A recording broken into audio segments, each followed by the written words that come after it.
Hello, everyone, and welcome to the Human SOS Show. Wow, episode 74, Anton. We're going to be at 100 before we know it and be celebrating, 2 years? Wow. And a good way to start off today is with the idea of what is entrepreneurship and how can it become a valuable part of what we do with our teams and employees. So you want to open up and introduce it? Absolutely. Concept of entrepreneurship is scary. Even saying that word in leadership circles is like, oh my God, here comes turnover, or, we're going to lose all our people.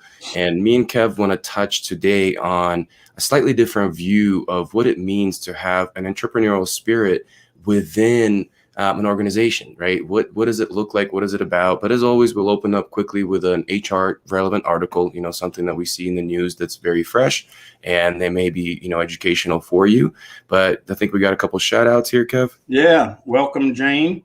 Jane is one of regulars with Wisdom Seeker, as is Dr. Jesmond, and they are now joining us for the Human SOS Show. Welcome aboard. Look forward to interacting with you guys and getting your perspectives on the topic today.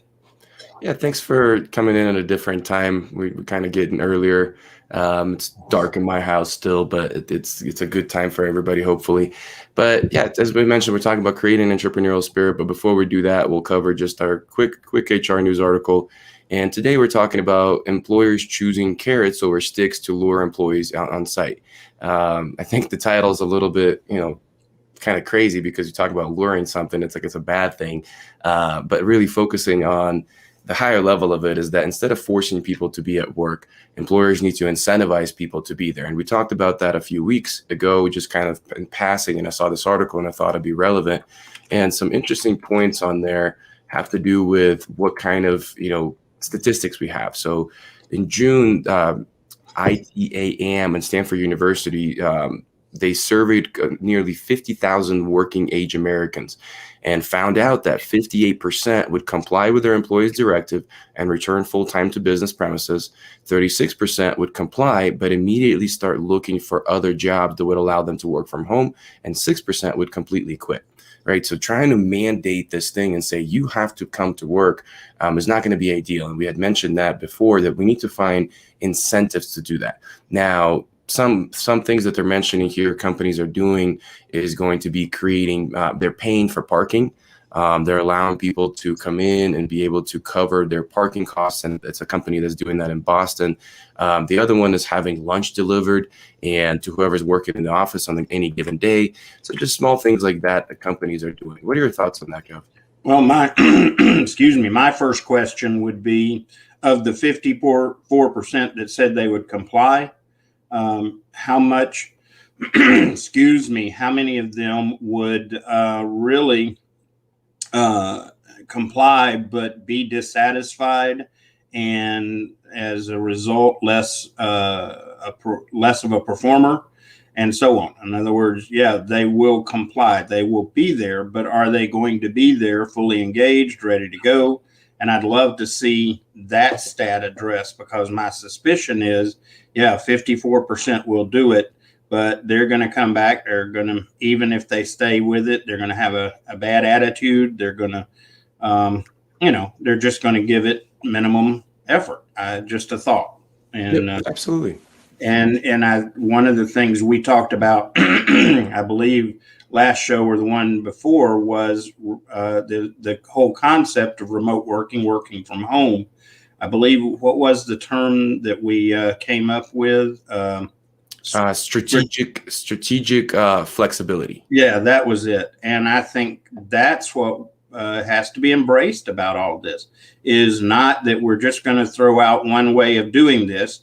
We're going to have to be strategic in handling flexible working conditions, whether home, remote, whatever. And if we aren't, we're just going to watch businesses lose more employees. We're watching it already. I saw a stat recently, discussing the idea that, 41% of the workforce were kind of ready to resign and do something else because of all this. And I think, wow, can we afford that? And if it happens, what's it going to do to these businesses and all? Yeah. Welcome, Ann. Glad to have you from Texas. And you can take that off the screen, folks. If you want to read the full article, you can grab the recording later and kind of grab that address beneath. I always like to provide that so we give credit to the author. But today, if you're just joining, we're talking about creating entrepreneurial spirit within the workplace, right? And as I mentioned when I opened up, it's a little bit scary for leaders to consider that. But let's really delve into what that means. There's certain things that entrepreneurs do that should also happen on teams. And it's a different way of kind of thinking about it. I don't hear people often talk about this, but when you hear the words initiative, that's one of the biggest things that leaders, say, well, we don't have enough initiative on our team. There's many, many reasons we can talk about that today, why that happens. But ultimately, I say entrepreneurial spirit is an employee, a team member caring about the organization the same way as if it was their own and taking actions as if it was their own, right? Because if somebody owns a business, they're not going to take actions that are going to hurt that business. It's their livelihood. They've put a lot of blood, sweat, and tears, savings, whatever it may be into it. But we can also recreate that on teams. Why? Because an employee, a team member, they grow to love the company so much because they're treated so well. They connect to the vision, the mission, the culture is so great. Their leader is amazing. All those things have to be there. And at that point, the team member starts to act as an entrepreneur. They start to, me and Kevin were talking about, as Kevin said, they start to act as a part owner without actually owning the company. What are your thoughts on that? Okay, I'm going to flash something up, Anton, that I pulled up this morning that made me think about it. Oh, it's hard for people to see, isn't it? Let's increase the font size. Can you see that okay on your end, Anton? Mm-hmm. Yeah, and all I did was search about entrepreneur, a person who organizes and operates a business or businesses, taking on greater than normal financial risk in order to do so. And, it goes on to do these different descriptions. And aside from taking ownership financially, isn't that what we're looking for in employees? And that's the part that I really want people to think about, is that we're looking for that very spirit. And I think part of the reason we don't have that going on is because of this feeling of the threat from someone being entrepreneurial, and just we've got to quit resisting that and embrace it. The other thing is we focus so long on developing leaders, and I'm guilty of spending time developing leaders, but that we're losing the mass of people that make the world go. And that is, and I know this is a term people don't like, but I'm sorry, it is a statement of truth, and that's followers. And followers that have an entrepreneurial spirit become excellent in what they're doing because of the very characteristics you mentioned. And such an important factor. The key is now, and this is where the challenge is going to happen, is that you cannot manage an entrepreneur. You have to lead them. And how long have we been hammering on this one? And so, yeah, we've got to think differently as we approach the concept, and not make it a threat, but embrace the value that being an entrepreneur is, and lead people into it. And Anne makes a comment. And she says, having an ownership mentality. That sums up the value of entrepreneurship within our employment area. And so we've got to embrace it. We cannot continue to resist it as a threat to what we're doing, because even if we keep people and they don't have an entrepreneur spirit, do we really want to keep them, I guess, is the bottom line. It's like you were saying the other day when we were talking about development, right? What if we develop and then they leave? And what if we don't develop them and then they stay? That's And right. leaders have to get away from this fear of getting people to run things on their own and thinking like, well, they're not going to need us anymore and they're going to leave. It just puts more pressure or, more responsibility on the leader to be the best leader that they can be, to create the best organization, the best team outside of just finances. That because if all it is finances, all it is a person's income, yes, they will leave. Yes, they will go and do that themselves and then do it elsewhere and probably do it better. So we have to, as leaders, find ways to allow people to do that. What are, I want to ask the audience, what kind of ways do you think leaders can, do? What kind of things can leaders do to encourage people to take more initiative, to take more ownership, to have more of that entrepreneurial spirit at work? What are some of those things do you think from the viewers? Kev, how about you? What do you think? What comes to mind? In terms of embracing an entrepreneur, empowerment. Okay. One of the things that kills any kind of initiative, which, by the way, entrepreneurship is about initiative, it is the lack of empowering people to do what you hired them to do. We bring them in, we give them these job descriptions and say, we want you to do X. But even if we don't express it verbally, we communicate to them that, oh, by the way, I'm going to watch over your shoulder. And if you don't do it the way that I think it ought to be done, I'm going to correct you. And things like that. Micromanagement, in another word, is what we're dealing with. And that's where the problem comes in is, I have to raise my hand as a boomer and say, we continue to be part of the problem, which I'd love to know that 54% returning to work. What percentage of them are what of that is based on, or what's the division of it based on generations? I have a feeling I know what the answer is, but I'd like to see that, it just empowering our people to do what we've asked them to do to start with, and within certain limitations and accountability, get out of their way. Anne makes a comment, and this is such a true one. It's a simple thing, or it should be a simple thing. I know some people, you would think that this was asking them to have a tooth removed to appreciate people. But genuine appreciation goes a long way.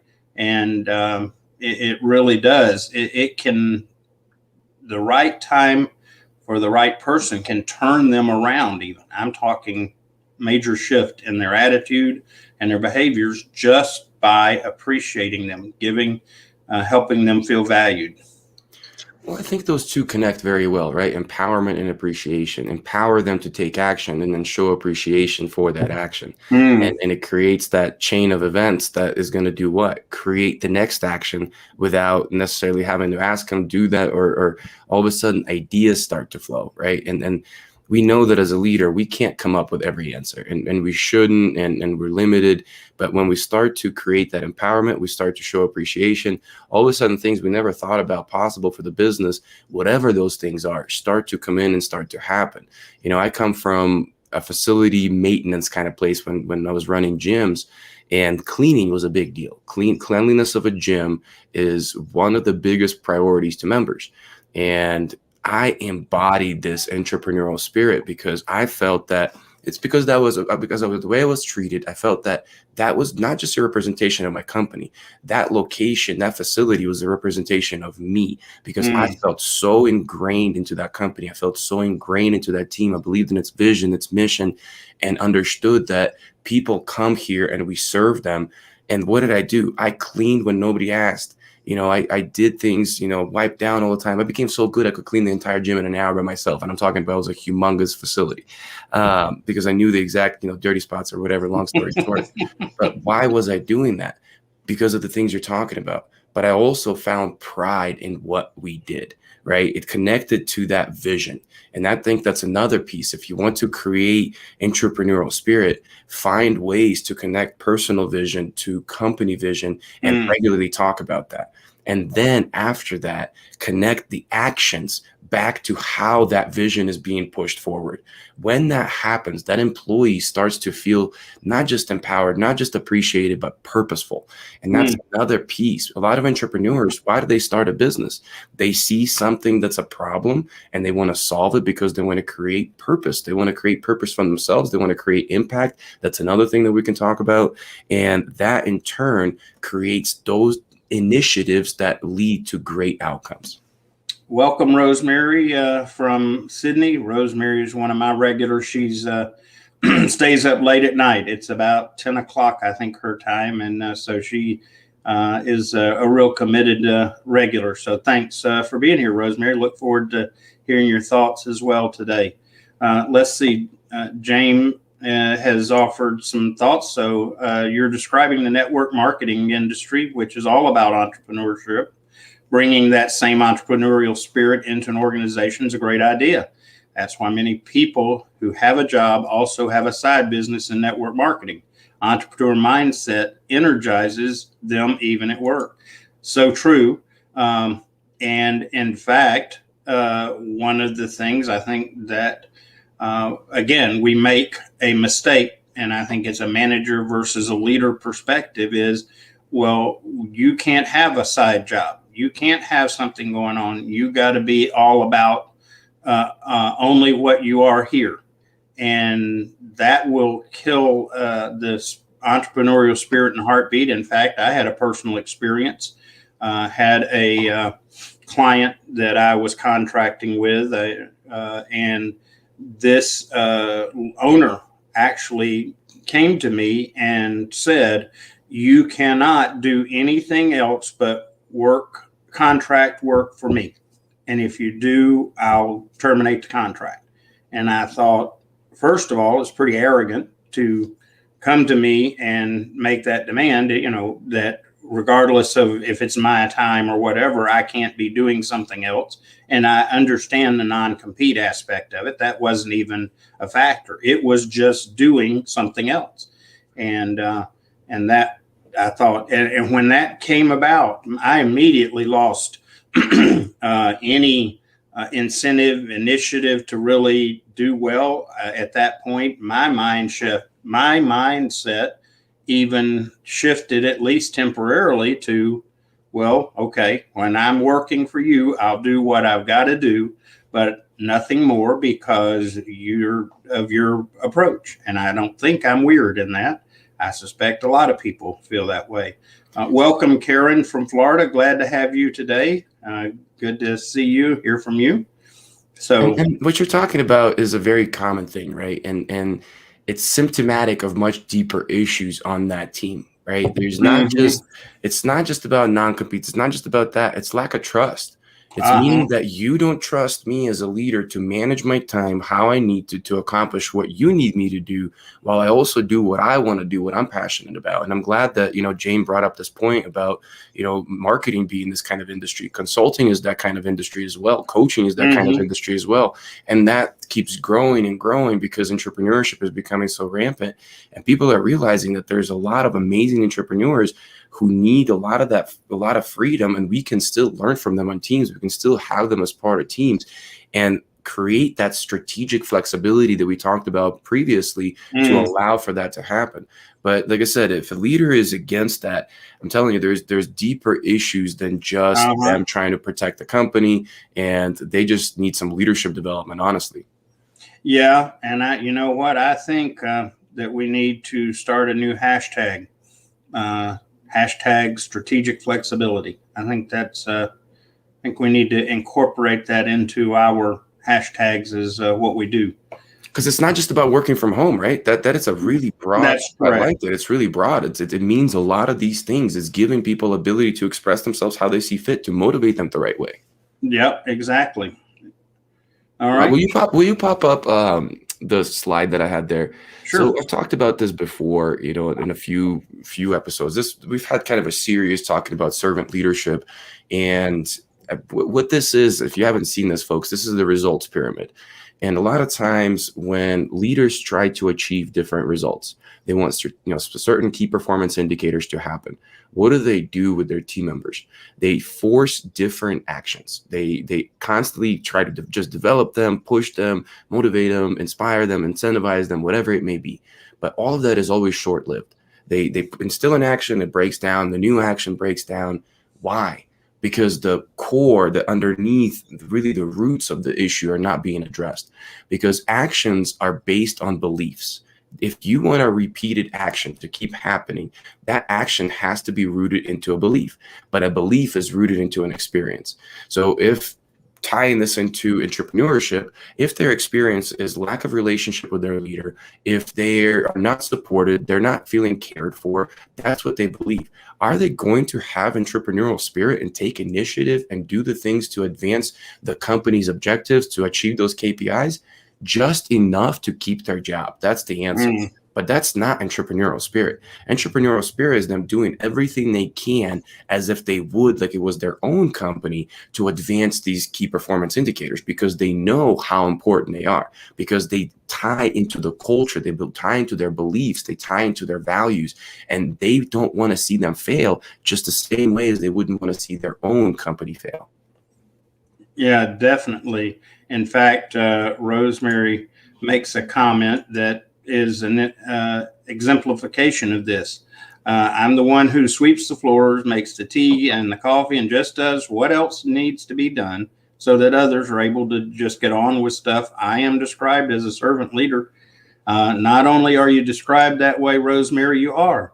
And a servant leader is one of the best entrepreneurs there is. And if we have a team full of them, then initiative is no issue, because everyone is looking for that opportunity to take the initiatives for the things that it takes beyond what they're required to do. So that's a great example. And Anne comments, and this is so critical. It's really important that everyone knows the company's mission. We need everyone to be goal oriented versus just task oriented, by all means. And the most important part to me is not just knowing it, it's constantly seeing how you play in action in accomplishing it, right? It's one of the tougher motivating aspects, and this is just coming from a kind of talent management side, is people that only do a singular task, or like an assembly something, but they don't see the end product. It's a very challenging thing to motivate those people, because they don't see this outcome of their work, of their labor. So as leaders, we have to show how that end product ends up being, how people's lives are positively impacted, whatever the vision and mission is, how every single step that an employee took, they did that. There was part of that. Without them, this wouldn't be possible. Feeding into that purpose, you'll hear me talk about purpose, autonomy, and mastery as being primary intrinsic drivers in people. And when we ignite those three, we create that entrepreneurial spirit within. Yeah, and Dr. Jesmond's comment, long and short-term goals is part of that. And having that as a shared part with everyone, that they have input into long and short-term goals. And Karen talks about do whatever it takes to complete the mission. And it's interesting. Anton and I are military. And at the end of the day, once you deploy to your mission, it's all about satisfactorily completing the mission within the commander's intent. Okay, the commander's intent in an organization should be summed up in its vision and its values, and then from that we create the mission plan. We assign the task. And for example, if we were doing a military action, and let's say in my case it would possibly be search and rescue. Well, I would not go and look at deploying people in our ranks that are about transportation only or about medical only. The first place I would go is to find the people that are search and rescue trained and capable, and then build from there. And that's the approach that our mission needs to take. Is our mission needs to include a variety of people and make sure that the mission reflects that. That it's not all one kind of person, that it's different people with different capabilities, being able to handle different parts of the mission. It's an interesting one, completing the mission no matter what. And then you're right, it's in the military. But can you imagine if we didn't have purpose in the military and that was all that was said? And it was just complete mission and no matter what, I'd be like, I feel like I'm a cog. I feel like I'm just a bullet stopper. I'm not here for anything but your use and abuse. But because we have that deeper connection to serving our nation, protecting the people, being there for each other, this is why you hear people jumping on grenades to protect others. The ultimate sacrifice I think any military person can do is literally jumping on grenades, and you hear that all the time. Why does that happen? Because of that purpose. Now, the other comment that was made is long and short-term goals. I really like that one connecting there. Some missions are really long, and we need to stop and celebrate people's accomplishments, even in short phases. You may have to climb a hill, but you have to celebrate the first step that was accomplished, the first 10, the first 20, first 100, whatever it may be. And once again, bring it back to without you people, without this team, none of this would be possible. We talk about this all the time as leaders. We're not the important part. We're just creating a plan. We're maybe leading the charge, whatever it is. But I always come back and say, if I'm not here, the team moves on. If my team's not here, I can't do anything. Yeah, as a military officer, I recognize that I'm more easily replaced than in our world, military world, non-commissioned officers, people that get the job done. And I value them more than I do myself as an officer or my fellow officers. Again, we can be replaced and more readily than our folks that do what needs to be done. And Dr. Jesmond makes a comment, and I wanted to kind of get on that for a minute. I know her background is in, excuse me, the medical world, healthcare, and she's talking about transitioning to business learning. And what I want to clue in on there is that the principles we're talking about don't apply in just one type of business. This is a core component of any effective business, regardless of what it is, because what we're talking about is good core principles of dealing with people in any form or fashion and leading them well. So good stuff. It's interesting. Dr. Jesmond, I come from, as I was mentioning, the fitness industry, slightly different healthcare, right? It's preventative health. And, I used to do a lot of like lab work with people and those kind of things, but more on early recognition, nutrition, that kind of stuff, metabolic coaching. And I've too moved into leadership. I fell in love with it there. I saw that, this is really what's driving me and calling me. And, I was like, this healthcare is still helping people, but if I go into leadership, I can help a whole lot more people. Yeah, multiply your effort. Another comment from Dr. Jesmond, a well-defined strategy and milestone. Without a well-defined strategy and milestone, you can't achieve the goal. You got to have that bigger picture view, and not just for leaders, not just for the management, if you will. That should be shared. That's how we get people to become entrepreneurial, because our vision, the company vision, is part of their vision. And so it's not just employment that's driving them at that point. It's their own vision. It's their own values and mission. Rosemary. If folks are just joining, I just want to just let people know, if you just joined, we're talking about creating entrepreneurial spirit, at work, within teams, and, not necessarily pushing people to be entrepreneurs on their own, but more importantly, not restraining them from being that, but really creating a sense of ownership and belonging, like they own a piece of a company without actually owning a piece of it, and getting them to behave that way because of that feeling. Yeah. Rosemary makes a comment. Celebrations ease the pressure of taking on whatever the challenge is, no matter how small the reason. The celebration has to be held and joy needs to be shared. back to the concept of appreciation. When we celebrate our folks, we go so far in motivating them and encouraging initiative because they feel like they can. And just as a matter of workforce perspective, one of the things that most organizations are not understanding about the current workforce is, I would say, all may not be accurate. So like never and words like that, but a high percentage of people right now are coming into the workforce and they feel like they are losers. And there's a lot of dynamic there that is behind it. So the more that we can, as organizations, as employers, we can begin to build value for them and encourage them. And if we give them a spark of hope of not being found and thought to be losers, we go a long way towards winning them from a loyalty standpoint, as well as encouraging that entrepreneurial spirit, that ownership, that, okay, hey, this isn't just the company I work for. This is my company. I'm part of it. And like Anton shared earlier, this wasn't just a reflection on the industry he was working for, but especially at that location, it's a reflection on him. And when you have that driving somebody, your bigger challenge then is to figure out how to get out of their way.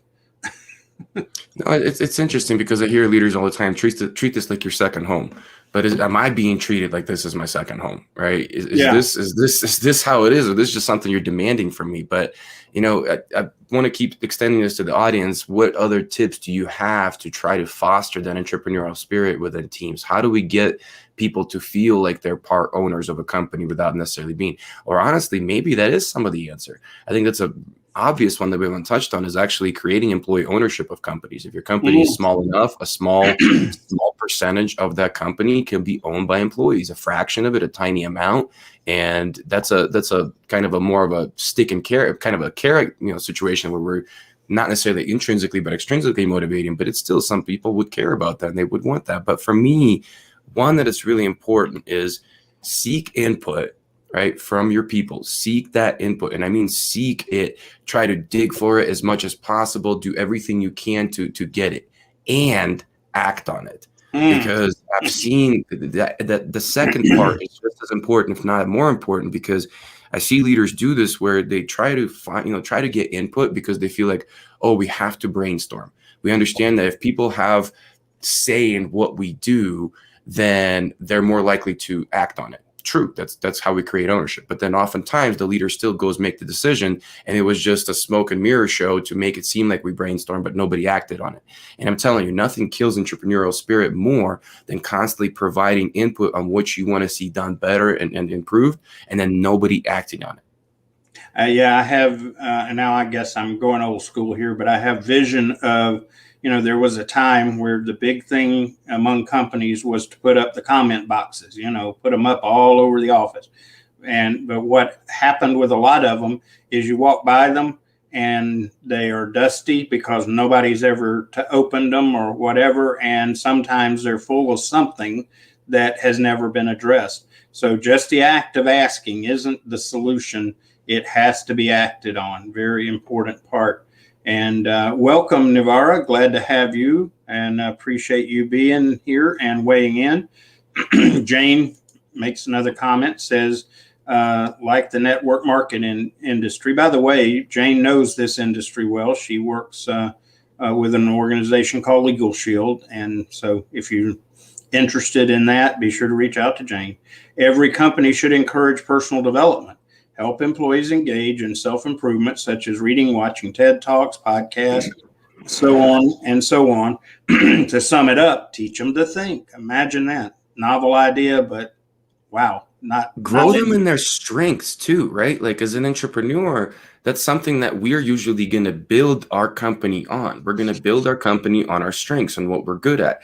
And that's what companies need to do. We and Kevin talk about this all the time. Stop this one size fits all solution, right? Stop bringing in one type of development and, getting only a percentage of your people to genuinely care about it. Figure out what development they need. Figure out what inspires them. Figure out what suits their strength versus always trying to develop their weaknesses. And you're going to see people start reaching potential versus just reaching this. I talk about this all the time. There's a big difference between what's good enough, which most companies are shooting for, and there's a huge line above that of what people can be and can achieve. Mm. And most companies usually just shoot for what's good enough, and they're missing out on all of this. Why? Because they're just looking at everybody as an average, and they're going, okay, we need people to be at X with everything that they do. Well, I'm like, no, why can't some people be below that with certain things that they do and we don't have them do that? Well, they could be well above that line in areas of strengths, and we have them really focus on that. Why? Because it takes too much work for leaders. It takes knowing your team. It takes relationships. It takes care. It takes support. It's all those things that we've been talking about over the last 3 weeks that leaders don't do enough of. And I'm not saying necessarily they're not capable. It's just there's not enough time. There's not enough priority from the company. Maybe the up chain is not emphasizing that, and they're pushing them to do things. But it's time to wake up and see that there's so much potential that's being left on the table. By the way, Navarra was in agreement. I apologize, Navarra, today for whatever reason. StreamYard doesn't show your name, but this is Navarra, one of the folks that have joined us regularly, and she agrees that seeking input is a valuable thing to do. And Rosemary, again, following on to the comment box idea, comment boxes still love loved comment boxes still love comment boxes, word or warning, though never ask unless you're prepared to be informed or follow through. Yeah. If you're going to ask the question, be willing to get the answers, whatever they come back as.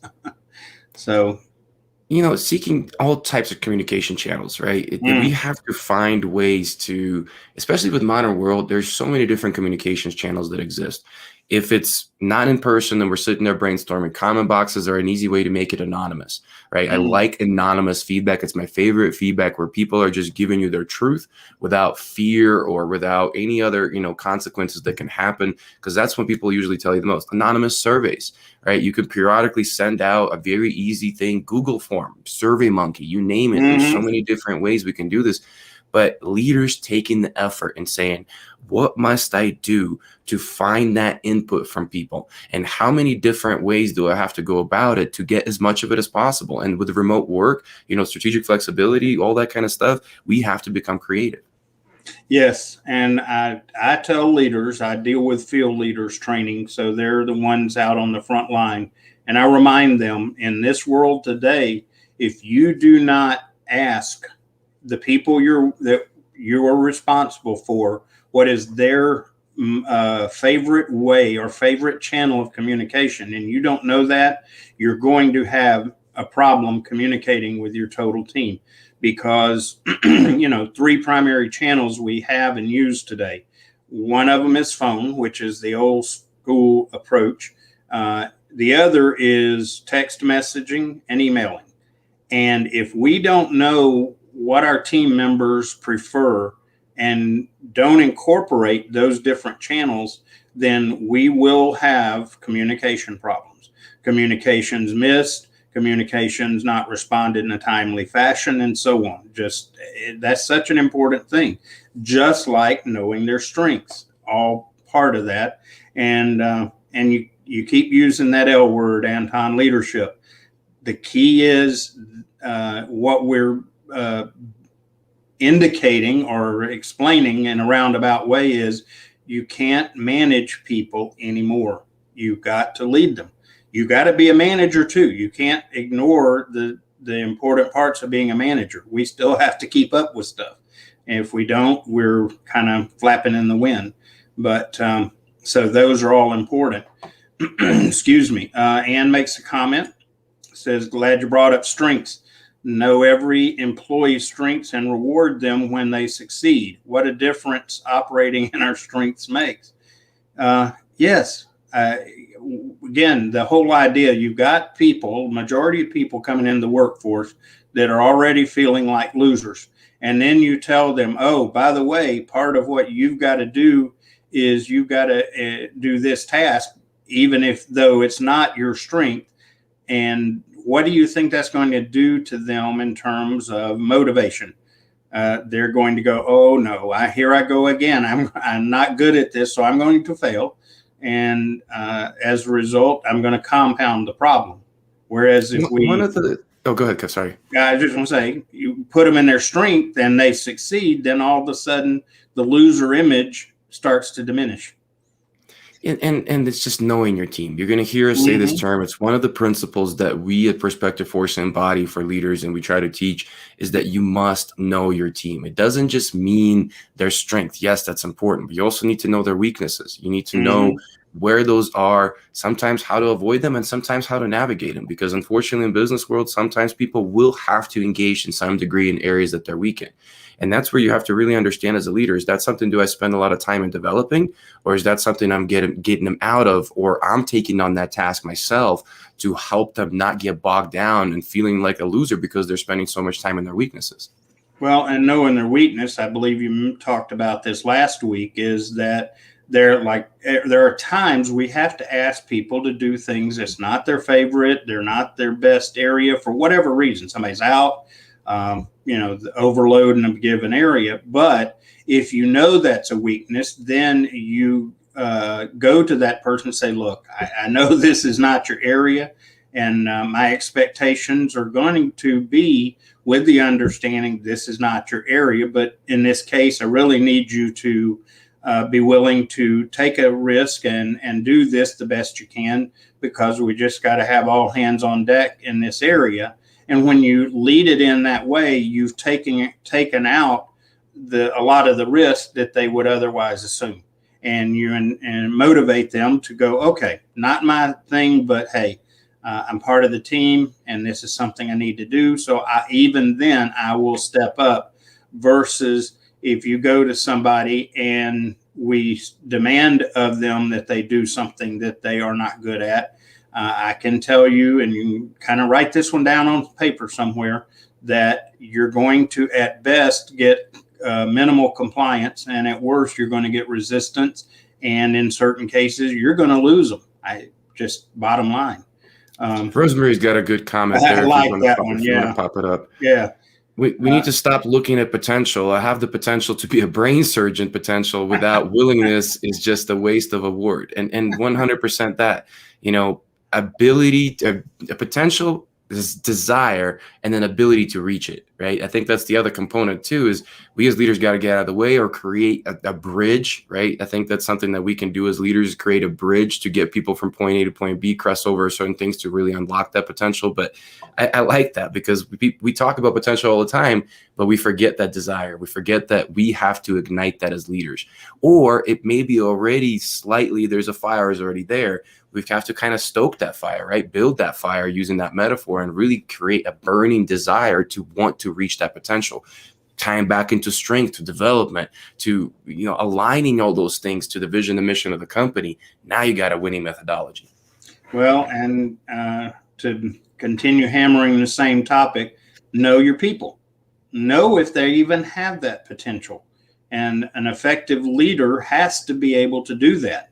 Now, some of that is by observation and the art of leadership. Some of it is very simply taking the time to assess your folks. One of the things that Prospective Force we do, if we're going to work with an organization, before we even design a plan, before we even pick responses, we're going to assess your folks, because we don't know them. And first thing we've got to do is to get to know them, get to know your organization. Then we've got a very full toolbox of tools that we can use and tools we can offer. But we need to know where everybody is, what's going on. As a leader, if you're not doing that, you're failing yourself, you're failing your team every time. Folks, if you just joined, we're talking about creating entrepreneurial spirit on teams. It's a weird concept, but something that we really want to expand on. And I want to just mention on the word potential and desire from leadership, not lack of current desire doesn't mean lack of future desire. And when I'm saying this ties back into what Kevin talks about, people walking around with a loser on their head. Sometimes people lack desire because they think they're not worth it. They're not able to, they're incapable, whatever it may be. It doesn't mean just because they currently don't desire something, they wouldn't in the future. So coming back to knowing your team, you have to understand, do they lack that desire because they just don't want to do that? It's not something that inspires them, or it's something that they tell themselves they can't do. And discerning which one it is, and then figuring out ways to fix the other one. Or somebody else has been telling them they can't do it. And as a leader, again, I've been through this and watched this happen, is when you take somebody that has believed a message that they can't do something, and you connect their real potential and bridge over that or overcome that with them, a couple of things happen. One, you have done a great thing for somebody. Second thing, you have built a loyal person to what you're about.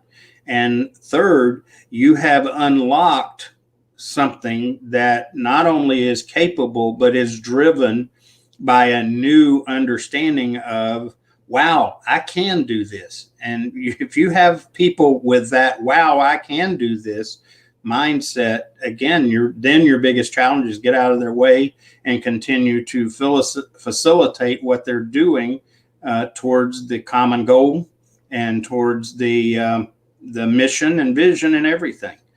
It's interesting hearing you talk about that, Kev, because to me, how we do one thing is how we do everything. And I think that what you're talking about, helping people overcome some of these deep-rooted problems, translates into everyday life. And it helps them not just at work, it helps them to perform better in life and relationships. So what does that mean? What happens at that point? Their work becomes a source of strength for their life. Think about that. You want to create loyalty as a leader? Go create that. Go create an environment where their work becomes a source of strength for their life, and see how loyal people become to you, because you care more than just about their tasks and their action, their KPIs. You genuinely care about them as a human being, and opening up those desire, opening up those self-beliefs, opening up that confidence that is going to trickle down in everyday life. Well, one for me, and I'll share personal insight. There was a point in my life that I considered that I wanted to be maybe on the mission field or be in Christian ministry. And what happened was, I pursued and considered that some, but I needed to feed family and so on. And so I couldn't at that point do that option, but I had a mind shift that occurred. And that is that whatever work I was doing, and most of my life I've been an employee, and so most of my references come from that vantage point, not as a business owner. But when I shifted and realized that my work is not only a job, it becomes my mission. It is a part of what I do because of who I am. All of a sudden, it takes on a whole different perspective, because then it's much bigger than just a job, much bigger than just something I do out of necessity. It becomes what I do because of who I am. And that is, again, such a key thing. If we hire people to do a job, that's what they're going to do, a job. If we bring them on as an entrepreneurial spirit and allow them and encourage them to buy into the vision and the mission, and it becomes a part of their mission, their vision, their values, then they're going to do much more than just a job. And it makes a massive difference. There's a reason why at Prospective Force we connect health, life, and work. Right? This all three are who we are. All three matter. And as leaders, we need to care about all three. I think this year, more than ever, we've seen the relevance of health and impact of health on our work, and how much of a disruption it was creating because we weren't prepared. And guys, it's not going to go away. It's not going to get less. Maybe coronavirus is hopefully going to pass, and we'll be able to move past that. But health, especially stress, which is, by the way, what we do at Prospective for. So all these things we talk about, right? Everything we talk about somehow, some way connects into stress and limiting human potential within organizations.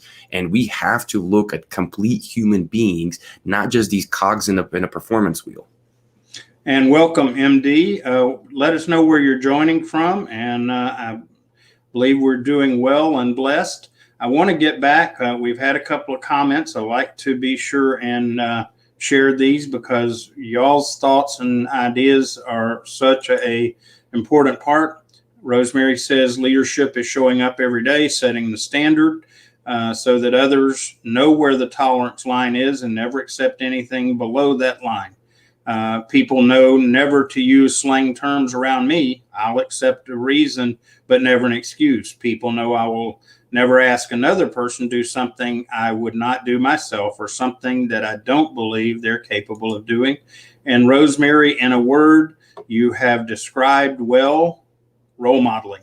And the superpower of an effective leader is role modeling. And what we do as a leader influences our team more by what we do than what we say. Ann's got to take off. Ann, thanks for being here. Have a great day. And then Navarra makes a comment, and she says, wow, I wish all leaders get to listen to this. We'll be sharing it as a post.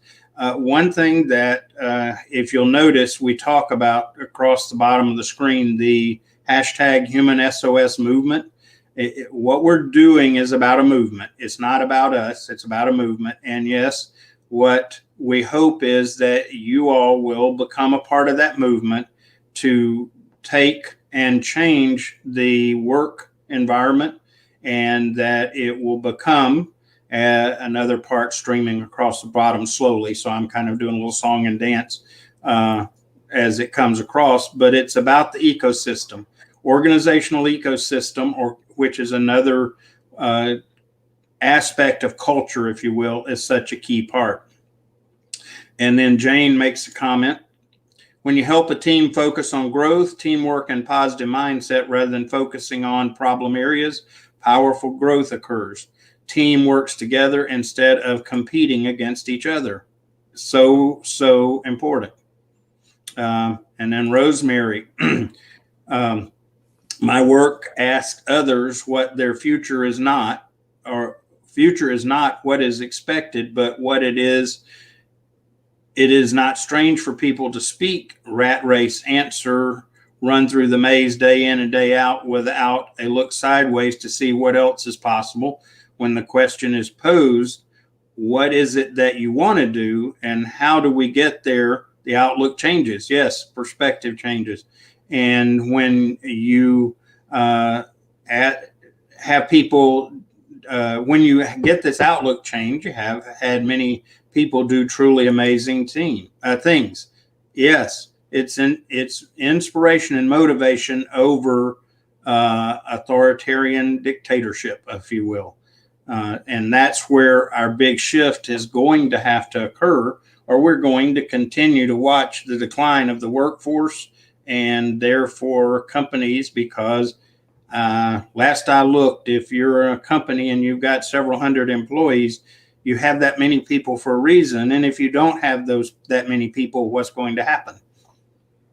The world's becoming very complex, and leadership of the workforce is unfortunately not as prepared as we need to be to manage it.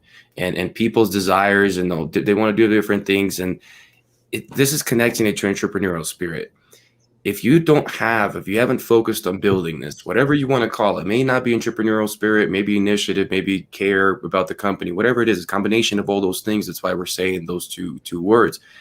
You don't have the time to manage everything. You no longer do as a leader.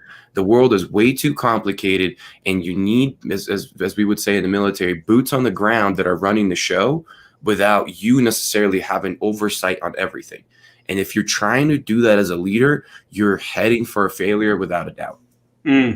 Well, and what we do in the military is that we train our people, we invest in our people, and out of a maybe a 4-year military commitment, probably would you say it's fair to say 2 years of that is invested in training and development of the person, Anton? It depends on the complexity of the role, obviously, but some are even longer. I mean, Yeah, if you're looking at officers, I mean, some of them are much longer than that, especially right. like fighter pilots and those kind of Mm. folks. I mean, you're looking at even longer time because the complexity is so high. Well, and it's invested up front. It doesn't wait till, in the case of a fighter pilot, doesn't wait till the guy's in the cockpit trying to figure out what to do and you're trying to talk him through it. It's invested up front because we know the value of that investment in developing our people so that when we do put them on mission, we don't have to micromanage them. They do what they are trained to do. And by the way, part of training and development is a form of caring. It's a form of, I believe that you are worth investing in. And that's part of where we are breaking down in the business world is, in fact, I watch companies now that say, okay, I'm not going to invest in you right now. I'm going to put you on a 90-day or 6 months probation. And if your worth demonstrates, then I might invest in you. And even recently had an example where I know this came up, and a company did not even want to make the commitment to saying, hey, I'll train you and develop you. And as a result, they lost an employee because they said, if you're not willing to promise me that you'll invest in me, then I'll find somebody else that will. And And it comes that's back to trust, man. I mean, to me, I'm hearing uh-huh. that, but I'm also hearing, so you don't trust me to stay here and give you back the investment that you've made into me. That's all that's all I hear. And to me, if I don't feel trusted by organization, I'm looking for my way out as soon as I get there. Well, and I know, again, I'm old school, but we were raised to trust people until they give us Mhm. reason not to. And our world, unfortunately, has gotten to a point of, I'm not going to trust you until you give me reason to trust you. And that creates bad situation every time, because that approach means that if you make a mistake, you've lost your investment, as has the company. So maybe I'm old school and simple, but I'm going to trust you till you give me reason not to. And even if you make a mistake, doesn't mean it's not a reason to trust you. It just means that I got to consider that you need some training, development, whatever. And those are all what leaders do to work with their people. Folks, I have a request. Kevin already mentioned this, Human SOS. If you haven't followed the hashtag yet, follow hashtag Human SOS. As he said, we're trying to grow a movement. We're trying to make this be, bigger than ourselves. It's human sustainability operational system, right? The key word is human. The second keyword is sustainability. It's how do we operate in a way that focuses on the human being and create sustainability within the workplace to achieve company objectives, but do it by treating your people in the right way, by doing it by focusing on health, life, and work of those folks.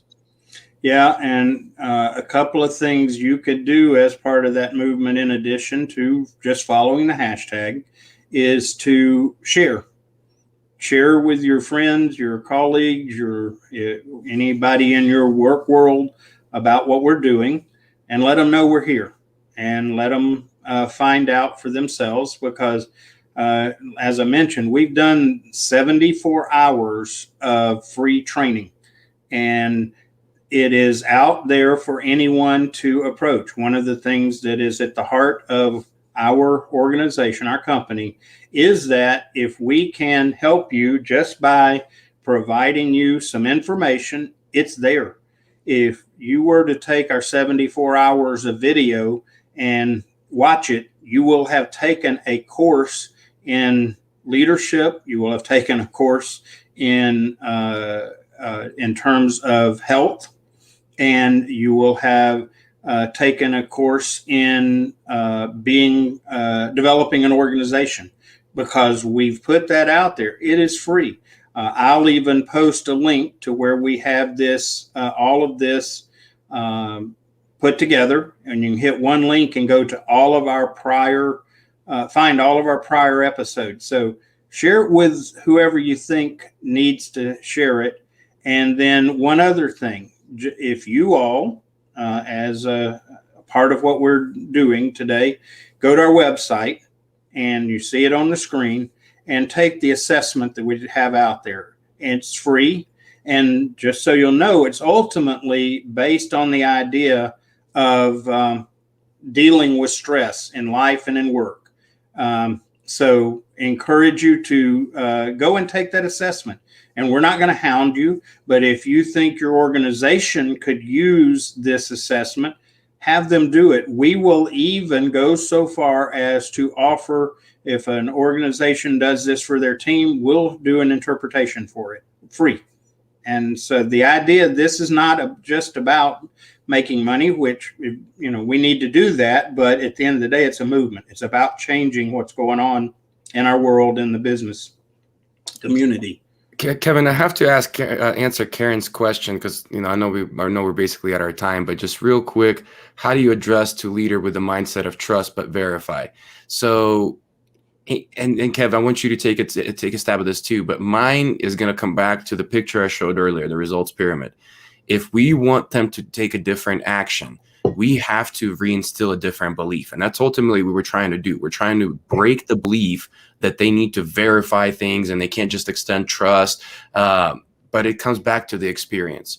And we either need to create a positive experience where they see how somebody trusted them and how they were able to perform better and feel better about that other human being.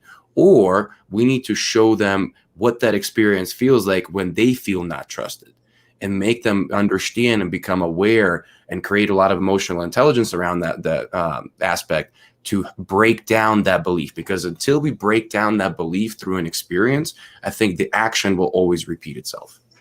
One simple suggestion would be, I think all of us have had an experience where we have trusted without verifying, and it went positive. So ask this leader the question, have you ever experienced trusting someone and it paid off and it was good?